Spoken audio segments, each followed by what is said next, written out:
Assalamualaikum warahmatullahi wabarakatuh. Selamat datang di channel Kabar CPNS P3K Kesehatan. Semoga teman sejawat dilindungi oleh Tuhan Yang Maha Esa. Teman sejawat yang baru tahu channel ini, silakan subscribe dan bunyikan tombol loncengnya agar tidak ketinggalan informasi tentang kabar CPNS dan P3K yang terbaru. Oke teman-temanku sekalian yang berbahagia, ini ada sebuah informasi teman-teman ya, bersumber dari sumberklikpendidikan.com teman-teman ya. PNS dan P3K terdapat beberapa perbedaan, diantaranya adalah terkait masa kerja pegawai ya. Sebagian masyarakat mungkin belum tahu salah satu hal yang membedakan antara PNS dan P3K adalah masa kerja ternyata teman-teman ya. Sebuah informasi saja teman-teman, memang nantinya PNS itu masa kerjanya tidak dihitung teman-teman ya. Jadi artinya tetap selagi dia sudah masih bisa bekerja dan sesuai dengan kebutuhan teman-teman ya. Nah, kemudian P3K ini ada masa kerjanya teman-teman ya, minimal 1 tahun untuk perpanjangan secara terus-menerus teman-teman ya. Nanti tergantung dari kesepakatan dari tiap instansi maupun daerah masing-masing teman-teman ya. Untuk P3K masa kerjanya tergantung dengan surat kesepakatan yang telah disepakati ya. Benar ya teman-teman ya. Kemudian sementara PNS memiliki masa kerja hingga mencapai batas usia pensiun antara 58 sampai 65 tahun sesuai dengan jabatan teman-teman ya. Jadi nantinya untuk PNS masa kerja hingga mencapai batas usia pensiun. Nah, jadi antara 58 sampai 65 tahun ya. Nah, kalau P3K itu kesepakatan yang harus disepakati bersama teman-teman ya.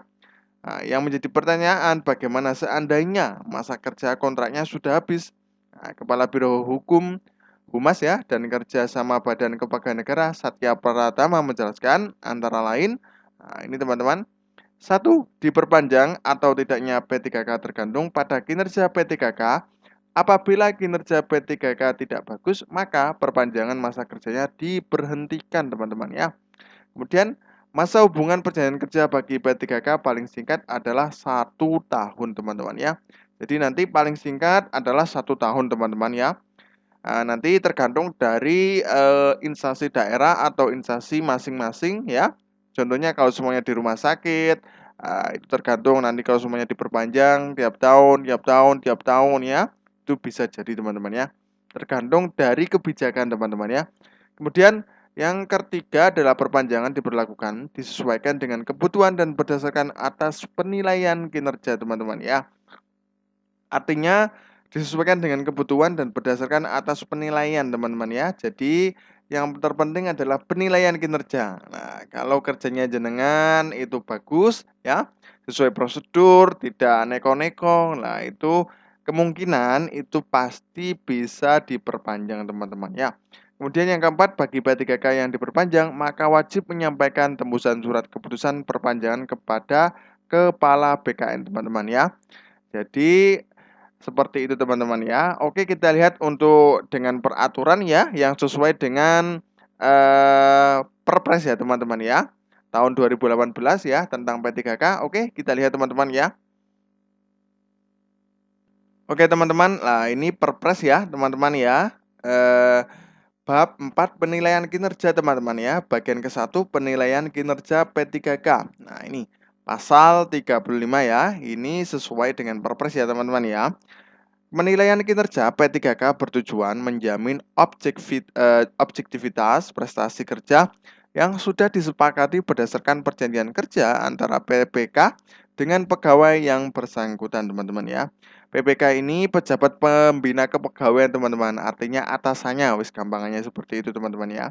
Dengan pegawai yang bersangkutan. Nah, penilaian kinerja ya, poin kedua, sebagaimana dimaksud pada ayat 1 dilakukan berdasarkan perjanjian kerja di tingkat individu dan tingkat unit atau organisasi dengan memperhatikan target, sasaran, hasil, manfaat yang dicapai dan perilaku pegawai teman-teman ya. Jadi perilaku pegawai ini sangat benar-benar serius teman-teman ya diperhatikan. Jadi perilaku pegawai ini sangat ditekankan teman-teman. Artinya apa? Jadi perilaku pegawai ya harus sesuai dengan disiplin, kemudian kinerjanya baik, hormat sama orang lain ya.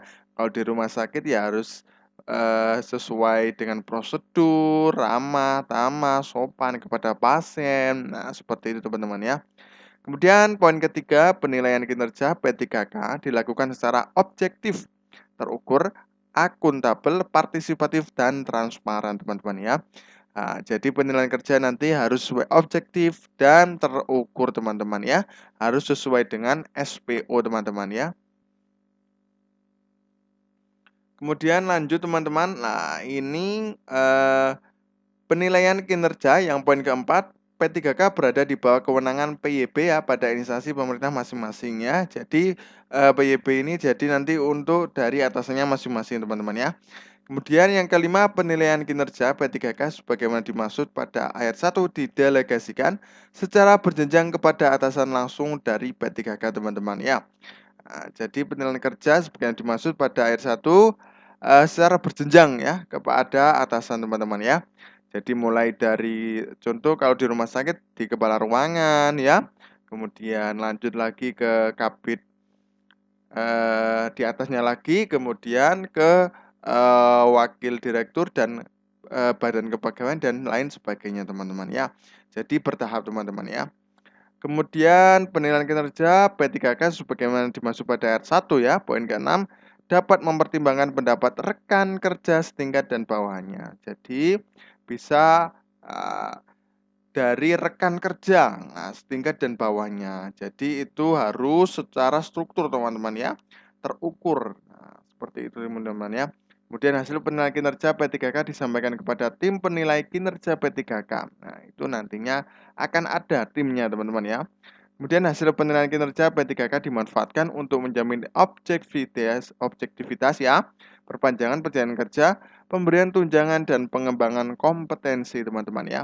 Kemudian poin ke-9, P3K yang dinilai oleh atasan dan tim penilai kinerja P3K tidak mencapai target kinerja yang telah disepakati dalam perjanjian kerja, diberhentikan dari P3K. Jadi yang pertama adalah penilaian kerjaan teman-teman ya harus objektif dan nantinya teman-teman harus sesuai dengan prosedur teman-teman ya. Nah, kemudian pasal 36 teman-teman ya. Nah, ini penilaian kinerja P3K sebagaimana dimaksud dalam pasal 35 diatur lebih lanjut dengan peraturan menteri teman-teman ya. Nah, ini masa perjanjian kerja ya. Masa hubungan kerja ya, perjanjian kerja paling singkat 1 tahun dan dapat diperpanjang sesuai kebutuhan dan berdasarkan penilaian kinerja teman-teman ya. Jadi ada hubungannya teman-teman ya. Untuk yang ada di perjanjian kerja tadi, nah harus sesuai dengan penilaian kinerja teman-teman ya. Paling singkat 1 tahun. Nah, kemudian yang kedua, perpanjangan hubungan perjanjian kerja sebagaimana dimaksud pada ayat 1 didasarkan pada pencapaian kinerja, kesesuaian kompetensi, dan kebutuhan instansi setelah mendapatkan persetujuan PPK. Nah, itu adalah pejabat pembina kepegawaian teman-teman ya. Kemudian poin ketiga, perpanjangan hubungan kerja sebagaimana dimaksud pada ayat 2 bagi JBT yang berasal dari kalangan non-PNS mendapatkan persetujuan PPK dan berkoordinasi dengan KASN teman-teman ya. Nah, kemudian dalam hal perjanjian kerja P3K diperpanjang sebagaimana dimaksud pada ayat 1, PPK wajib menyampaikan tembusan surat keputusan perpanjangan perjanjian kerja kepada kepala BKN teman-teman ya. Jadi sudah jelas teman-teman ya. Untuk penilaian tetap nanti akan secara objektif ya, terukur, akuntabel, partisipatif dan transparan ya. Sesuai dengan penilaian dari atasannya jenengan ya. Secara bertahap mulai dari kepala, kemudian kepada sub kepegawaian dan lain sebagainya secara bertahap di satu tingkat di atasnya teman-teman ya. Oke teman-teman, mungkin itu saja yang dapat kami sampaikan, mudah-mudahan bermanfaat ya. Tetap semangat ya untuk pejuang P3K yang belum dapat jatah di tahun 2022 kemarin teman-teman ya. Mudah-mudahan tahun 2023 ini sudah bisa lolos nantinya teman-teman ya. Harus semangat dan kerja keras teman-teman ya. Oke, terima kasih. Semoga bermanfaat. Wassalamualaikum warahmatullahi wabarakatuh.